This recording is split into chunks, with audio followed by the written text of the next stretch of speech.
Здравейте, уважаеми зрители! Опитът за военен преврат в Турция повдигна множество въпроси, сред които базови, като това дали има истинска демокрация в южната ни съседка. Събитията вероятно ще напомнят на президента Реджеп Таип Ердоган, че има съпротива срещу хватката му върху властта и да го накарат да се вслуша в европейските призиви да зачита гражданските права. Но много хора се боят, че далеч по-вероятно той да усили натиска върху опонентите си. Евентуални репресии могат да отприщат и вълна от турски бежанци, които да поставят под въпрос споразумението между Анкара и Брюксел за мигрантите. Това са някои от размислите, които последваха неуспешният метеж през съботния и неделния ден в Турция. Телевизия Европа имаше свой екип там, веднага след като стана ясно, че метежът се провали. В студиото е Павел Пенчев, който бе наш специален пратеник там. Здравей! Здравей, Ники! Първо, нормално е да ти задам въпрос, какво видя ти като журналист, който нееднократно си бил в Турция и си отразявал горещи събития там? Буквално Истанбул беше превзет от привърженици на президента Реджеп Таип Ердоган. На няколко места в града имаше митинги. Най-големият беше на площад Таксим. Хората се бяха събрали наистина от цялата страна, за да подкрепят сегашната власт в Турция. Имаше много турски знамена, песни и скандирания в подкрепа на Ердоган. Сериозни задръствания, докато успеем да се предвижим до площад Таксим, но имаше и сериозно полицейско присъствие. Още на входовете бяха запречени пътищата, за да могат една по една колите, буквално една по една влизаха в Истанбул и след това отново се разширяваше движението и ставаше трилентов път. Как влязахте в Турция на границите? Имаш ли някакви проблеми, защото по едно време се появиха информации, че границата беше затворена между България и Турция? Точно така. Беше така изключително предизвикателство за нас да влезем в Турция. Чакахме около 2 часа на границата. Имаше сериозна опашка от автомобили. Като не знаехме дали ще можем изобщо да се върнем в България след това, тъй като тогава имаше забрана да се пускат леки автомобили в България и Гърция от турска страна. Няколко часа след това, в събота след обяд, вече беше отменена забраната и колите свободно си преминаваха. Полицейско присъствие бих могъл да кажа, че имаше, но не така в цялата страна, не така едва ли не на всяка крачка да виждаш полицай. Много колеги така гледах на живи включвания, коментираха, че едва ли не има навсякъде полицаи в Истанбул. Не, нямаше такова нещо. Военна техника видяхте ли или тя беше вече изтеглена? Военна техника в началото когато влизахме в Истанбул, видяхме на самия вход на града 4 танка и 1 танк на площад Таксим. Добре, да ни разкажеш, това е така обстановката, но какво говорят хората, с които ти така си имал пряк контакт, тези, които са били на площад Таксим и са подкрепили президент Ердоган, защитили са демокрацията в Турция. Какви са техните виждания за това, което се случи? Хората на митинга в Истанбул буквално празнуваха. Те безрезервно заявиха, че обичат Ердоган, че го подкрепят, че това е техния водач. Малко обаче от тях знаеха английски. Основните езици, които говореха, бяха турски и арабски. Добре е да кажем и, че всички жени, аз поне не видях жена на този митинг в подкрепа на Ердоган, която да беше с свободно пуснати коси, или бяха с хиджаб, или с бурка, което е сериозен сигнал за прогресивната ислямизация в южната ни съседка.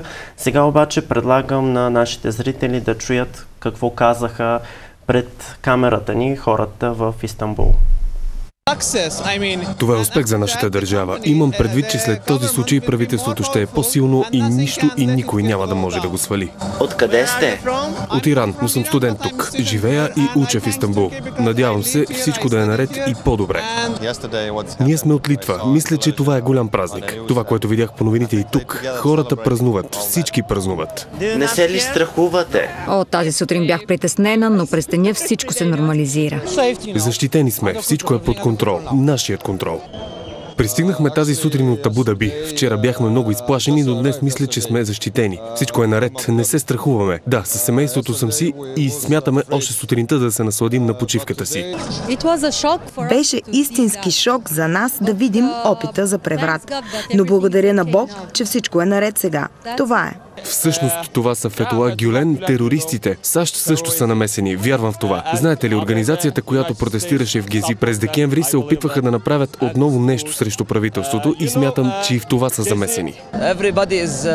Тук е много хубаво, всички са щастливи. Това е победа. Да, ние празнуваме тази победа. Тук всички обичат Ердоган. Всички. Ние го обичаме. Роден съм в Иран. Обичам само и единствено Реджеп Таип Ердоган. Той е много добър човек. Здравейте, говорите ли английски? Не, само турски. Имате шал с Ердоган? Цял живот ми помага Ердоган. Живота си ще дам за него, сърцето ако трябва. Ние сме тук от 2 дни. В началото бях оплашена, но мислих, че настава арабска пролет или нещо такова. Аз съм от Тунис. Мисля, че правителството, полицията и турците са много силни и в момента мога да кажа, че се чувствам защитена. Харесвам Турция, затова идваме тук. Съжаляваме за случилото се, но сега всичко ми се струва добре. Не се притеснявам. Чувствам се защитена. Бях шокирана, но сега всичко е наред. Странното е, че има хора, които подкрепят така силно Ердоган, са родени в Иран, поне 2 човека чуха, от Абу Даби, от Тунис. Тези хора, така наистина на мен ми е странно, защо така подкрепят чужд президент. Може би защото изразява техните виждания за това как трябва да бъде управлявана една държава, как тя трябва да е близка до религията. И можем да кажем, че специално Иран с Турция доста си приличат вече в тази насока. Те казаха, че не се страхуват, но все пак това, което се случи, имаше доста убити, над 300 човека, хиляди ранени. Не може да не е изпитвал човек страх, като види тази гледка на стрелящи по хората, танкове, самолети и така нататък. Усети ли някакъв страх сред тези хора? Все пак току-що е преминал един опит за преврат. Честно да ти кажа, не. Защото и на самите митинги в Истанбул видяхме хората как се радват. Имаше такива, които обикаляха с багер на самия площад Таксим. Наистина хората бяха благодарни на това, че все пак властта е удържала ситуацията и не се случи най-лошото. То всъщност щеше да е лошо и за България от друга страна, защото при взимането на властта можеше да има гражданска война в нашата южна съседка. Да, нищо чудно и това да се случи, защото Турция показа, че е разделена в момента на про-Ердоган и анти-Ердоган. Друго, което също ми направи впечатление, също може да си го забелязал, един от интервюираните каза, че няма да си тръгнат и ще се насладим на почивката си, ние затова сме дошли тук. Имаш ли наблюдение по тези основни туристически забележителности и атракции в центъра на Истанбул? Какъв е туристическия поток? Намалял ли е или както преди? Аз последно всъщност в Истанбул бях през 2013 година. Да, и за това ще стане. Да, тогава ще направим приликата между протестите за парка Гези и сега, но... Тогава имаше много по-малко туристи от сега. Това искам да ти кажа, тъй като аз друг поглед не мога да имам върху нещата. Сега имаше доста повече туристи. Естествено нямаше такова полицейско насилие, каквото тогава видяхме. Доста по-различни бяха митингите. Тогава младите хора протестираха срещу Ердоган, защото той се вдигна от един наистина, как да кажа, доста странен инцидент. Той искаше да премахне един парк, а то всъщност ти си бил на площад Таксим. Този парк е всъщност една градинка, горе-долу като пространство. Да. този парк Гези, и днес Ердоган е заявил, че въпреки всичко, плановете да построи там казарма ще се осъществят. Тоест вече може да се каже, че той чувства, че реално опозиция срещу него няма. И другото, което е казал, че ще разруши културния център Ататюрк на площад Таксим и ще го замени с опера и открита джамия. Това са новините от днес около парка Гези, както каза ти.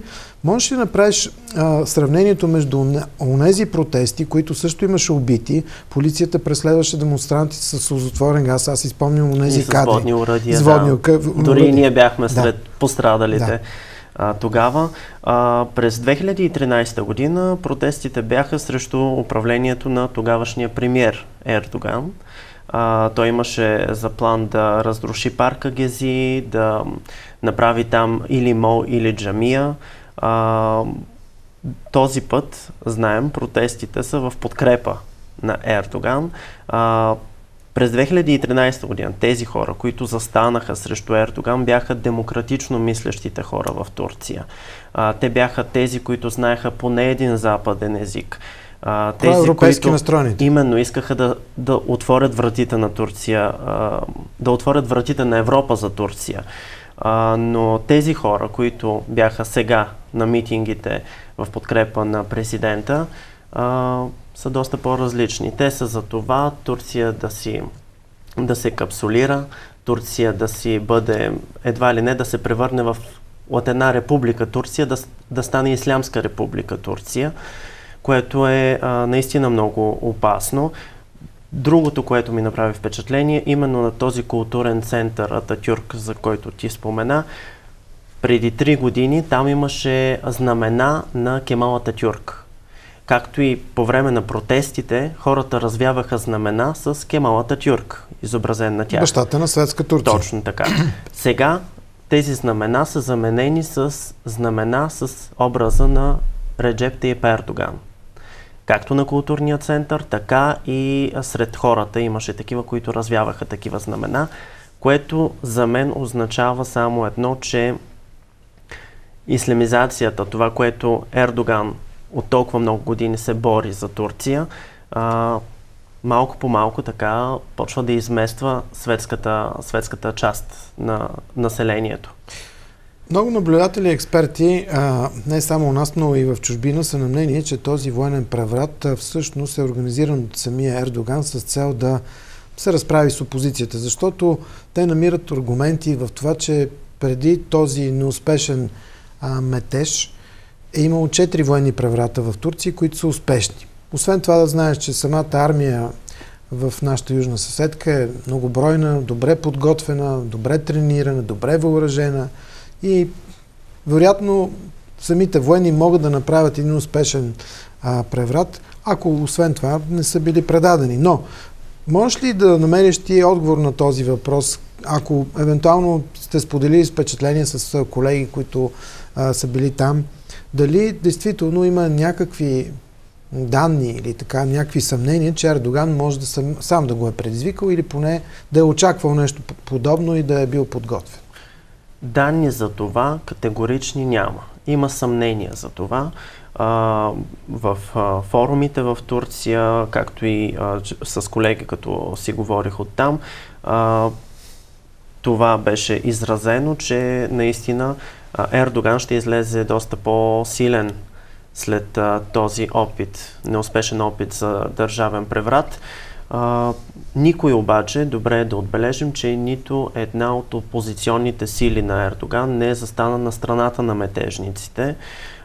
Този опит за преврат, според мен, сега ще задълбочи, ще помогне на Ердоган да ускори ислямизацията в Турция. Той вече няма свои противници. Да, така е, защото за няколко дена бяха арестувани близо 8000 души. Сега едно имало готови списъци и силите за сигурност влизат и започват да арестуват по реда на записаните в тези документи.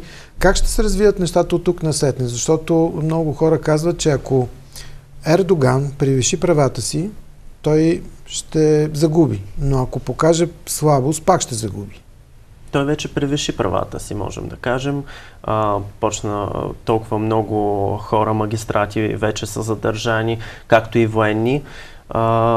Турция, според мен, сега ще се капсулира. Тя ще загуби доверието на Европейския съюз, както и на НАТО. Такива поне съмненията. Ердоган в събота се събуди много по-силен, отколкото е бил изобщо в Турция. Той ще измести кемализма, ердоганизма, можем да го кажем, ще измести кемализма от южната ни съседка и определено той ще извърши тези неща, които говореше, за това да върне смъртното наказание, за това да има по-строги мерки срещу тези, които за тези, които има съмнение изобщо, че са част от този държавен преврат. И Ердоган ще разчисти сметките си с тези, които досега бяха неудобни, но не можеше да премахне. Днес в новините на телевизия Европа еврокомисар Гюнтер Йотингер, ние го цитираме, че ако се стигне до връщане на смъртно наказание в Турция, до края на годината Турция няма да види никакви визи, безвизов режим за своите граждани с Европейския съюз. Така че това е също едно от нещата, които трябва да се вземат предвид. Абсолютно. Бих могъл да кажа, че западните лидери наистина избързаха с това да подкрепят Ердоган, когато се случиха тези събития в петък вечерта, защото те казаха, че безрезервно са зад управлението на Турция и че демократичните норми трябва да се спазват. Те бяха безрезервно зад Ердоган, но демократичните норми така не видяхме да се спазват. Видяхме много грозни клипове в интернет, как се бият военните. Имаше много грозни сцени, които по-добре да не коментираме сега. Ердоган, можем да кажем, че това, което се случи и тези събития около Турция биха могли да се отразят много добре върху България. Какво имам предвид? От този случай ще има един така положителен акцент за нашата страна. Това, че България сега за Европа ще е последния бастион на демокрацията. След нас вече следва Азия. До сега европейските лидери имаха сериозно доверие на Реджеп Ердоган, но с тези си действия той, според мен, го губи. Така или иначе, обаче Турция остава един ключов играч за решаването на мигрантската криза, тъй като Турция държи около 2 милиона до 3 милиона бежанци на своя територия. Някои от тях бяха и на митингите в подкрепа на Ердоган. И имаше такива, които много се радват, че той ще им даде паспорти, че ще могат да живеят в Турция. Естествено, той така си прави електорат. Изкуствен електорат. Иска да те питам нещо от страни вече. Твои наблюдения репортерски от живота на обикновените хора. Как работиха магазините, заведенията? Имаше ли затворени, притеснени, чужди туристи? Дали си видял нещо необичайно? Не, нямаше затворени магазини, нямаше такива проблеми с туризма, каквито имаше през 2013 година. Естествено, защото нямаше и полицейско насилие. Дори търговците се възползваха от тези празници на площад Таксим в Истанбул. Имаше такива, които си бяха отворили мобилни сергии, на които продаваха къде е дюнери, къде е вода, къде е гевреци и така нататък. Определено турците умеят да се възползват от такива моменти, да задвижат търговията си. Аз ти благодаря за този пряк репортерски разказ, за това, че отново си имал възможността да бъдеш в едно от местата, които влизат в световните новини. Пожелавам ти го и за напред. Последните няколко дни, тази седмица беше доста натварена за теб. Беше във Варшава, после в Техеран, сега в Истанбул. Мисля, че така, ако продължиш, ще отразяваш наистина най-големите и най-важните неща, които се случват около нас и по света. Това беше днешното издание на темите. Благодаря ви, че бяхте с нас и тази вечер.